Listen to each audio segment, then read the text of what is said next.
Well, for some medical conditions, getting treatment quickly can be a matter of life and death. But some people have been scared to go to hospitals. Joining us now to talk about that is Dr. Amre Nouh of Hartford Healthcare's Ayer Neuroscience Institute and System Director of Stroke and Vascular Disease at Hartford Healthcare. Doctor, welcome. Thank you. Thank you for having me. So let's talk about where we are. What have you seen over the past 3 months since the pandemic began in terms of patient volume?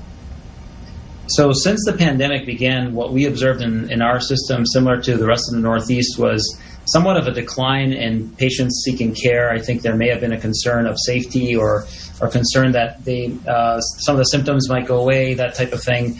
But I would say that now those volumes have certainly bounced back and folks are coming back. They're feeling that the hospitals are safe again, and we're not starting to see an upswing now in patients coming in.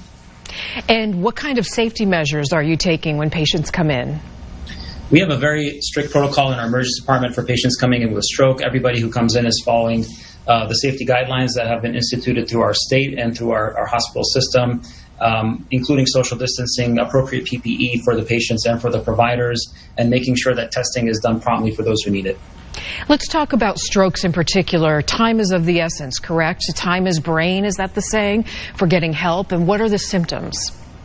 We always talk about the word fast, and I'm going to add BE to that. So be fast with a stroke. B would be for balance, so any sudden difficulty with balance or difficulty with walking veering to one side. E would be eyes. Think of acute loss of vision on one side or one eye or one side of the world. You can't see things or eye movements that are abnormal. F is for face, drooping of the face, asymmetry of a smile. A being arm, so arm weakness, drooping on one side or one of the arms becoming weak.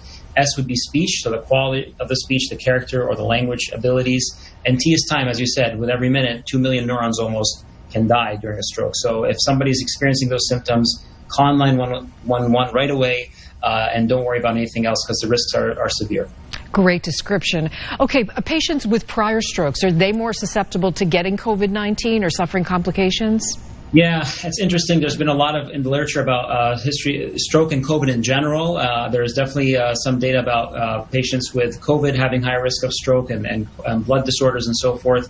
If somebody's had a stroke before, that means that they have risk factors for another stroke in the future. So I would say in general, stroke victims should be very cognizant of themselves. And if they do experience any symptoms, to call 911. And calling 911, as you mentioned there, get yourself to the hospital quickly. How many neurons did you say every minute?